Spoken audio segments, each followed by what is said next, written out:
आज एक नया वीडियो लेके आपके सामने आए हैं। सेंट्रल बैंक के बारे में हम लोग बात करते हैं ना। सेंट्रल बैंक क्या है, अब इसे एक बार देखिएगा, आपको सारी बातें समझ में आएंगी। और एक बार बुक जरूर पढ़िएगा ना। इसको पढ़ने के बाद एक बार आप अपने बुक से पढ़ेंगे, आपको सारी बातें क्लियर हो जाएगी। ठीक, फिर से मैं इस बात को कहूँगा, मेरा एक वीडियो देख के आप 90+ नहीं पा सकते। ठीक है, आपको अपने से पढ़ना ही होगा। चलिए देखते हैं सेंट्रल बैंक क्या है। तो सेंट्रल बैंक हमारे इंडिया का क्या है भाई, आरबीआई है ना। तो कुछ डेट आपको समझना होगा कि आरबीआई एक्ट 1934, ठीक है, आरबीआई एक्ट 1934 में पार्लियामेंट में चर्चा हुई ना।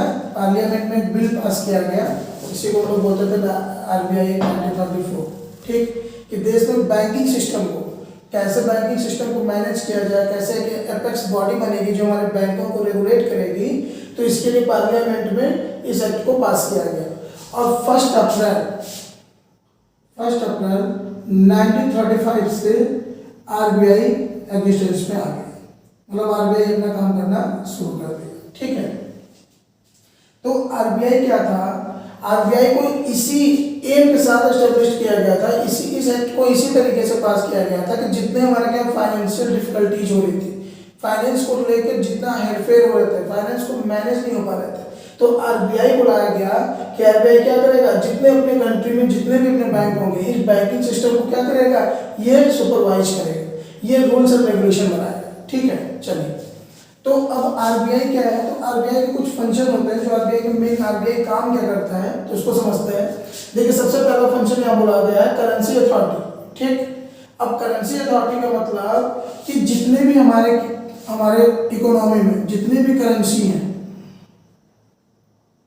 नोट है, ये सारे नोट्स को इशू करने का पावर किसके पास है, आरबीआई के पास है। ठीक है, एक्सेप्ट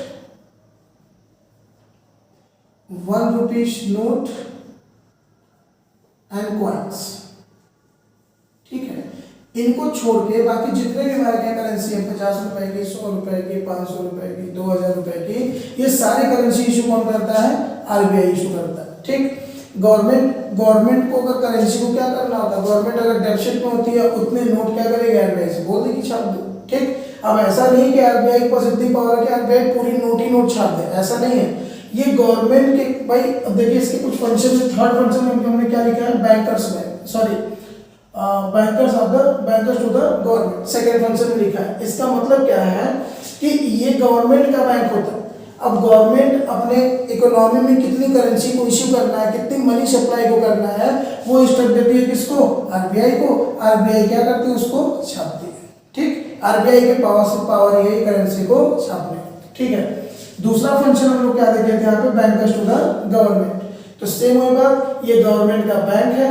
अब ये गवर्नमेंट का बैंक है तो गवर्नमेंट के इंस्ट्रक्शन पे, गवर्नमेंट की जरूरत के हिसाब से आरबीआई क्या करता है, वर्क करता है। और जितने भी फाइनेंशियल मैटर होते हैं, सेकंड फंक्शन की हम लोग बात करते हैं, क्या ये बैंकर्स टू द गवर्नमेंट,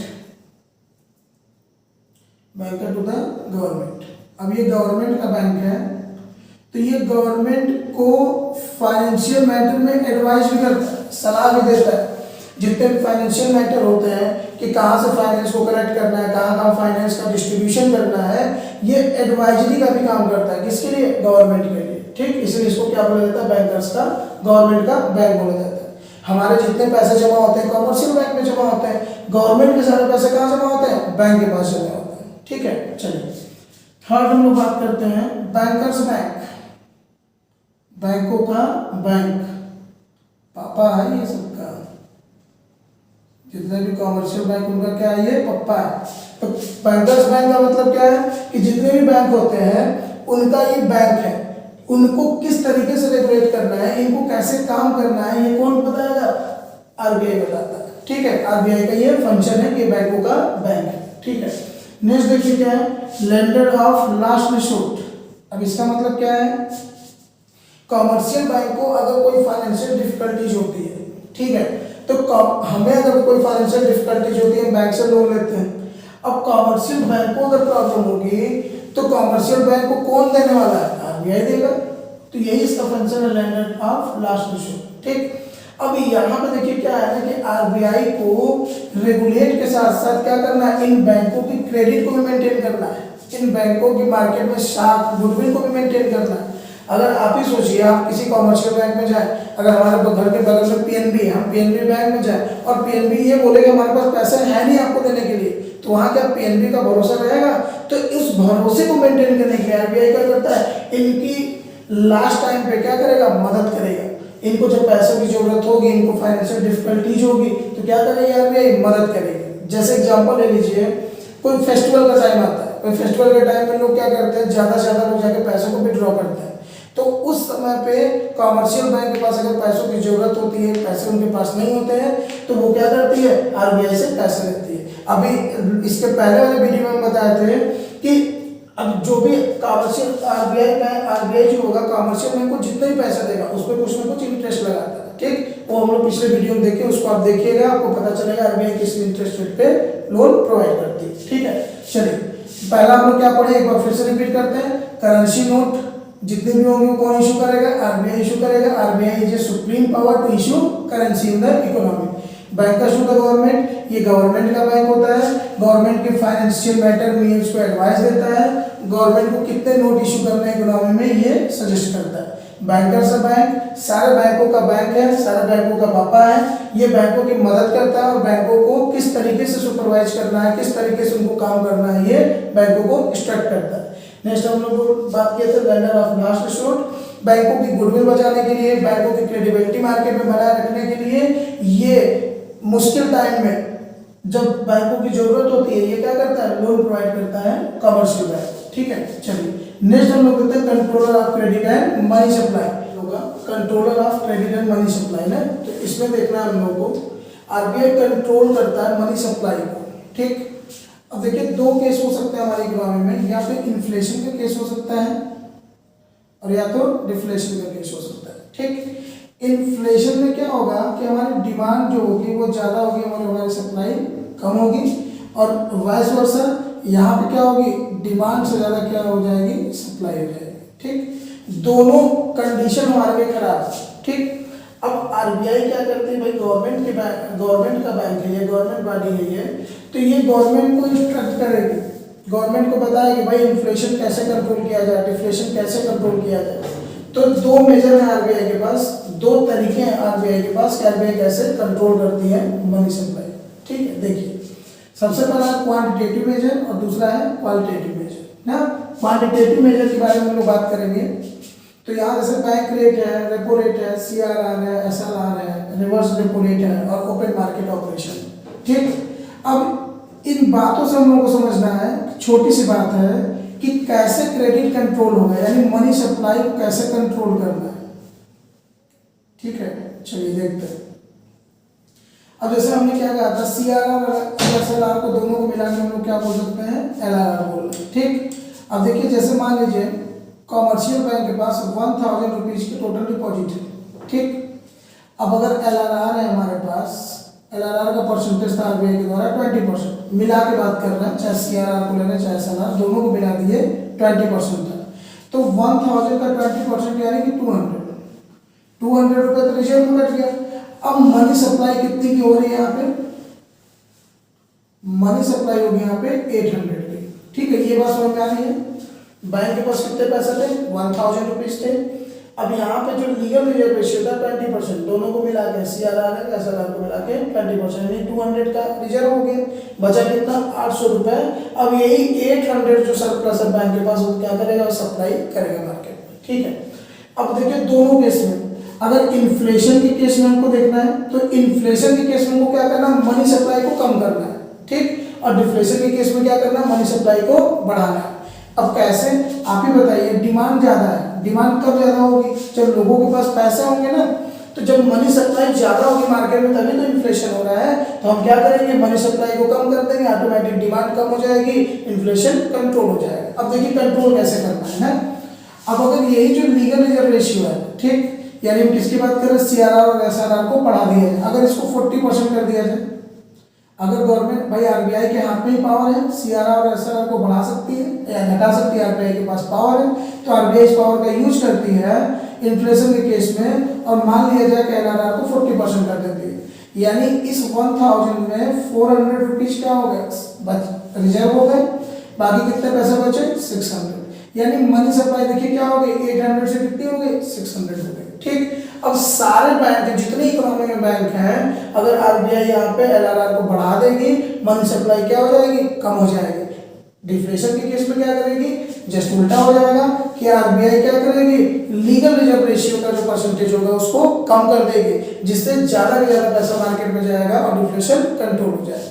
ठीक है, चलिए अब बैंक रेट और रेपो रेट क्या है, ये आपको पता ही होगा बैंक रेट और रेपो रेट क्या है।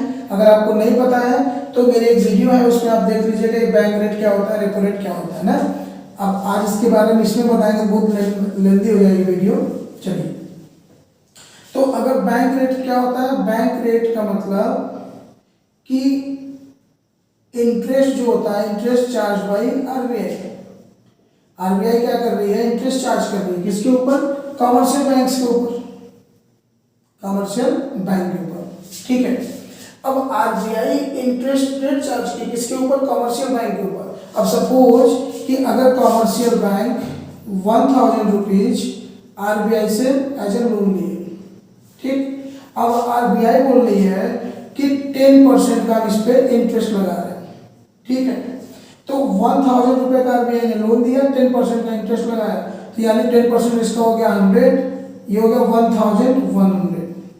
ठीक, समझ में आ रही बात, यानी कमर्शियल बैंक को 1000 रुपये लोन लेने पे वो लोन कितना का पड़ा, 1100 रुपये का, यानी 1100। ठीक है, अब अगर कमर्शियल बैंक इस पैसे को उठा के भाई अपने पास तो रखना नहीं उसको, वो क्या करेगी, मार्केट में सप्लाई करना है इसको। ठीक, और एज ए कैसे मार्केट में दे रही है, एज ए लोन देगी। ठीक, तो जब आरबीआई लोन देगी तो ये जो 1100 रुपये है इस पर कुछ अपना प्रॉफिट जोड़ के तभी तो अपना इंटरेस्ट जोड़ेगी, फिर तो मार्केट में देगी। अगर मान लीजिए 10% ये भी अपना प्रॉफिट अगर वो ऐड कर ली, अब ये पैसा कितने का होगा भाई, 1100 रुपये प्लस 110, ये हो गया 1210 रुपीज। क्या हम लोग इसमें समझ रहे हैं, हम लोग ये समझ रहे थे यहाँ पे कि 1000 कमर्शियल बैंक को मिला, उसके बदले में उसको कितना पैसा देना था, 1100 देना था। अब 1000 पब्लिक को मिलेगा, अब 1000 पब्लिक को मिलेगा, पब्लिक को पैसा कितना देना पड़ेगा, 1210 रुपीज। समझ में आ रही बात, यानी कि ज्यादा इंटरेस्ट पेड करना पड़ेगा हमें इस पैसे। इसका अपोजिट देख लेते हैं। अच्छा, अगर ज्यादा पैसा देना पड़ेगा, लोग क्या करेंगे, लोन लेना कम करेंगे, मनी सप्लाई कंट्रोल हो जाएगी। समझ में आ रही बात, क्लियर हो रहा है। ठीक है, अब नेक्स्ट हम लोग बात करेंगे कि अगर आरबीआई को मनी सप्लाई बढ़ाना है तो आरबीआई क्या करेगी, ये जो इंटरेस्ट रेट था उसको क्या कर देगी, 5% कर देगी, 2% कम कर देगी। तो जब कमर्शियल बैंक को सस्ते इंटरेस्ट रेट पे पैसा मिलेगा तो कमर्शियल बैंक सस्ते इंटरेस्ट रेट पे मार्केट में लोन प्रोवाइड करेंगे, लोग इजीली क्या करेंगे, लोन लेंगे और मार्केट में मनी सप्लाई बढ़ जाएगी। ठीक है, चलिए नेक्स्ट, अब यहाँ देखिए रिवर्स रेपो रेट, इसके बारे में समझ लेते हैं। क्या रिवर्स रेपो रेट वो इंटरेस्ट रेट है जो सेंट्रल बैंक प्रोवाइड करता है कमर्शियल बैंक को। ठीक, यानी कमर्शियल बैंक का जो भी सरप्लस पड़ा हुआ है आरबीआई के पास, आरबीआई इस पे क्या पेड कर रही है भाई, इंटरेस्ट पेड कर रही है। ठीक, अब सिंपल सी बात देखिए कि अगर मान लीजिए कि आरबीआई 5% का इस पे इंटरेस्ट दे रही है, ठीक, अगर आरबीआई इस 5% को 10% कर दे तो कमर्शियल बैंक क्या अपना सरप्लस आरबीआई से उठाएंगे, नहीं उठाएंगे। समझ में आ रही बात ना।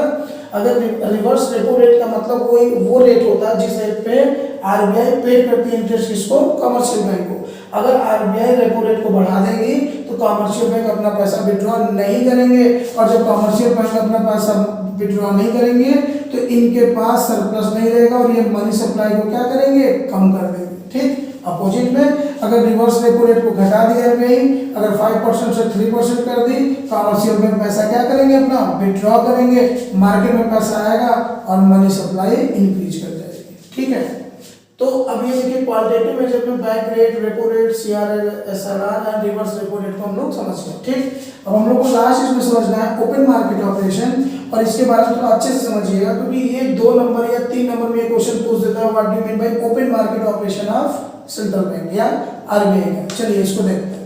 ठीक है, अब ओपन मार्केट ऑपरेशन में बस देखिए क्या है, सिंपल सी बात यहाँ पे समझ लीजिए कि यहाँ आरबीआई के द्वारा सेल या परचेज होगा।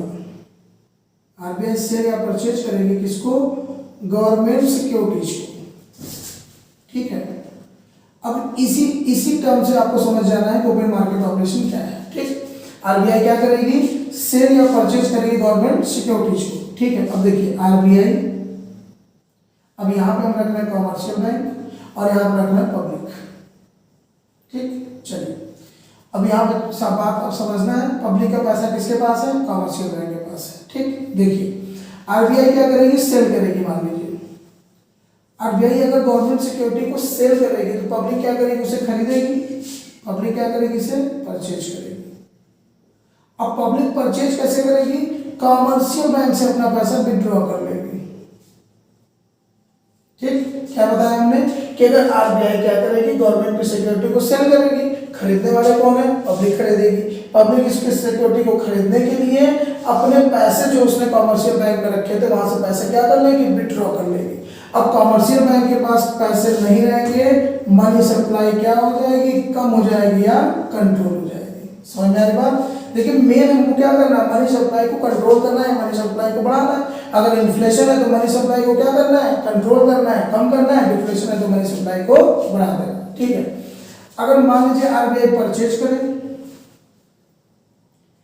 आरबीआई अगर परचेज करेगी गवर्नमेंट सिक्योरिटीज को तो क्या होगा, खरीदेगा कौन, पब्लिक खरीदेगी, पब्लिक परचेज करेगी। अब पब्लिक परचेज करेगी तो जो पैसे आएंगे वो कहाँ जाएंगे, वो फिर पैसे चले जाएंगे कॉमर्शियल बैंक के पास। और बैंकों के पास जब पैसे आ जाएंगे तो बैंक क्या करेगा, मनी सप्लाई को बढ़ा देगा। तो इस तरीके से हम लोग देखें कि कैसे क्वालिटेटिव मेजर से आरबीआई कंट्रोल करता है मनी सप्लाई को मार्केट में। नेक्स्ट हम लोग देखते हैं क्वालिटेटिव मेजर क्या होता है ना, क्वालिटेटिव मेजर। अब मार्जिनल रिक्वायरमेंट क्या है, चलिए देखते हैं। ठीक, देखिए क्वालिटेटिव मेजर में क्या है ना कि क्वालिटेटिव मेजर में आरबीआई डायरेक्ट रोल में आती है, डायरेक्ट काम करती है। और क्वालिटेटिव मेजर में क्या है कि ये क्या करेगी कि ये बैंकों को इंस्ट्रक्ट करेगी, नहीं आपको ये चीज करना ही करना है, आपको ये चीज कर लो। थ्रू मीटिंग करेगी, चाहे लेटर भेजेगी, चाहे किसी भी तरीके से। और अगर कोई बैंक, अगर कोई कॉमर्शियल बैंक आरबीआई के द्वारा भेजे गए लेटर्स को, आरबीआई के सजेशन को नहीं मानता है तो आरबीआई डायरेक्ट एक्शन लेती है। किनके ऊपर, उन कॉमर्शियल बैंक के ऊपर जिन्होंने इसके बात को नहीं माना। ठीक है, चलिए मार्जिनल रिक्वायरमेंट क्या है, देखिए अगर कोई भी पर्सन होता है वो अगर लोन लेता है, ठीक, अगर मान लीजिए मिस्टर ए है, मिस्टर ए जाते हैं पीएनबी में, अभी पीएनबी में जाते हैं 10 लाख रुपए का लोन लेते हैं। ठीक, तो बैंक वाला क्या करेगा, इनसे मान लीजिए 12 लाख का सिक्योरिटी लेगा। ठीक है, यानी 12 लाख रुपए की आप सिक्योरिटी देंगे तो आपको कितने का लोन मिलने वाला है, 10 लाख का मिलने वाला है। ये डेली लाइफ की बात है। बैंक वाले जितना का लोन लेंगे ना, आप उससे ज्यादा की आपसे सिक्योरिटी मांगेगा। क्यों मांगेगा सिक्योरिटी, भाई भाग जाओगे तो फिर जो डॉक्यूमेंट्स बनेगा वो कौन देगा। ठीक है, तो ये ज्यादा पैसा इससे देता है। अब इनके बीच का भाई ये क्या हो गया, ये हमारा लोन अमाउंट हो गया और ये हमारा क्या हो गया, गारंटीड अमाउंट हो गया। तो loan amount and guaranteed amount के बीच के डिफरेंस को क्या बोलते हैं, मार्जिनल रिक्वायरमेंट बोलता है। यही बीच की क्या होती है, मार्जिन होती है। ठीक, यहाँ देखिए कितने का मार्जिन है, 2 लाख रुपए का मार्जिन है। ठीक, अब अगर आरबीआई ये चाह रही है कि मार्केट में इन्फ्लेशन का केस है और मनी सप्लाई को कंट्रोल किया जाए, आरबीआई क्या करेगी, सजेस्ट करेगी कि आप अपने मार्जिनल रिक्वायरमेंट को बढ़ा दीजिए। यानी अब आपको 10 लाख रुपए लोन लेने के लिए आपको 15 लाख रुपए की क्या देनी होगी, सिक्योरिटी देनी होगी। यानी यहाँ देखिए 2 लाख रुपए का मार्जिन था, यहाँ कितने का मार्जिन है, 5 लाख का। अगर ये मार्जिन बढ़ जाएगा तो लोग डिमोटिवेट होंगे, किससे, लोन लेने से। और जब लोन नहीं ले पाएंगे मार्केट में मनी सप्लाई कम हो जाएगी। ठीक है, समझ में आ रही बात। वाइस वर्सा, अगर मार्केट में मनी सप्लाई को बढ़ाना है तो ये जो मार्जिनल रिक्वायरमेंट है उसको क्या करना होगा, कम कर देना होगा। आरबीआई कम कर देगी और लोग ज्यादा से ज्यादा लोन लेंगे और मार्केट में मनी सप्लाई इंक्रीज कर जाएगी। ठीक है, चलिए नेक्स्ट हम लोग बात करेंगे मोरल सक्सेशन की। ठीक है, मोरल सक्सेशन में हम लोग को करना है कि देखिए अब यहाँ मोरल सक्सेशन क्या है। मोरल का मतलब क्या होता है, नैतिक होता है ना। अब नैतिक का मतलब होता है भाई देखो इथिक्स होता है। अगर आप आगे जब बीकॉम वगैरह में जाएंगे तो आपका एक सब्जेक्ट होगा बिजनेस इथिक्स। तो इथिक्स का मतलब क्या होता है कि रूल्स एंड रेगुलेशन। जैसे हमको स्कूल जाना है, स्कूल में हम अपने ड्रेस में जाते हैं तो ये ड्रेस पहनना क्या है, ये स्कूल का इथिक्स है, स्कूल का कोड ऑफ कंडक्ट है। तो आरबीआई देखती है कि मार्केट में इन्फ्लेशन का केस है तो वो बैंकों को क्या करते हैं, बैंकों के ऊपर नैतिक दबाव बनाती है।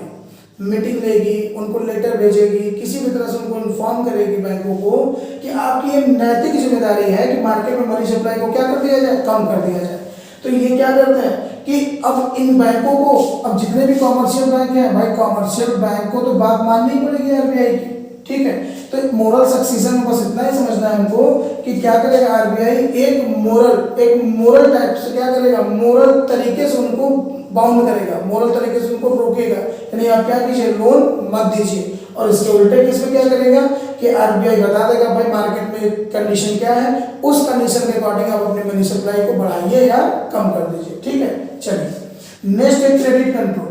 अब क्रेडिट कंट्रोल का मतलब क्या है, क्रेडिट कंट्रोल को समझना है हमें। क्रेडिट कंट्रोल का मतलब, अब यहाँ क्रेडिट कंट्रोल देखिए, क्रेडिट क्या है, क्रेडिट का मतलब लोन होता है, लोन को क्या करना है, कंट्रोल करना है। आरबीआई इन्फ्लेशन के केस में क्या करेगी कि जितने भी लोन अमाउंट है, कितना लोन देना है आपको, ये क्या करेगी, इस पे लिमिट लगा देगी, भैया इससे ऊपर आप लोन प्रोवाइड नहीं कर सकते, कुछ प्राइम सेक्टर्स जो होते हैं उन सेक्टर्स को छोड़ दो, ठीक। और डिफ्लेशन के केस में क्या होगा, नो लिमिट। आरबीआई क्या करेगी, जितने भी लिमिटेशन उनको हटा देगी कि आप इस तरीके से क्या कीजिए, मार्केट में मनी सप्लाई को बढ़ा दीजिए, ठीक है। तो देखिए ये जितने हमारे सेंट्रल बैंक, मतलब जो सेंट्रल बैंक के सारे हमारे किस तरीके से मनी सप्लाई को सेंट्रल बैंक कंट्रोल करता है मार्केट में, ये क्वालिटेटिव एंड क्वांटिटेटिव मेजर के बारे में हम लोगों ने बात की है। आई होप ये जरूर में इसमें से कुछ आपके एग्जाम में आएगा ही आएगा, ठीक है। चलिए एक और समझना था हम लोगों को, एग्जाम करा दिया आरबीआई करा दिया था सेंट्रल बैंक का, custodian of foreign exchange reserve, ठीक। चलिए अब इसमें देखिए क्या है, custodian of foreign exchange reserve का मतलब क्या है कि आरबीआई क्या करता है, आरबीआई मेंटेन करता है, आरबीआई मेंटेन करता है एक रिजर्व को। कौन से रिजर्व को, इंटरनेशनल करेंसीज की, जितने भी इंटरनेशनल करेंसीज हैं आरबीआई क्या करता है, उसका एक स्टॉक बना के रखता है और मेंटेन करता है अपनी डोमेस्टिक करेंसी की, डोमेस्टिक करेंसी की इंटरनेशनल वैल्यू, कि इंटरनेशनल मार्केट में हमारी डोमेस्टिक कंट्री की क्या वैल्यू है, वो कैसे मेंटेन होगी, आरबीआई इसको मेंटेन करता है। और मेंटेन कैसे किया जाएगा, आरबीआई क्या करेगी, सेल परचेज कर देती है, cell purchase of government securities या करेंसीज। इस करेंसी को सेल और परचेज करके आरबीआई मेंटेन करती है अपने फॉरेन एक्सचेंज रिजर्व को, क्योंकि अगर हमें फॉरेन एक्सचेंज चाहिए, अगर हमें फॉरेन से कोई चीज को मंगानी है तो हमें कौन पैसे देगा, कौन हमें फॉरेन करेंसी देगा, आरबीआई देगा, ठीक है। हमें आप, आई होप आपको ये सारी चीजें समझ में आई होंगी। एक बार आप इसे देखिए और एक बार अपनी बुक से आप इसको एक बार क्विक रिवीजन कर लीजिए, ये चैप्टर में आपको इससे अधिक कुछ नहीं पढ़ना, ठीक है। हमने जो कुछ भी बोला किसी और के बारे में कि आप 2 मिनट 4 मिनट का वीडियो देखिए, मेरे कहने का यही मतलब है कि अगर आप अगर अच्छे से पढ़ेंगे तो आपके मार्क्स जरूर अच्छे आएंगे। आपको जरूरत नहीं है, आप एक बार अपनी बुक को जरूर पढ़िए, उसके बाद इस सब सारी चीज़ों को देखिए। अगर कोई गलती है तो हमें कमेंट कीजिए, अगर आपको अच्छा लगा तो लाइक शेयर एंड सब्सक्राइब कीजिए। Thank you.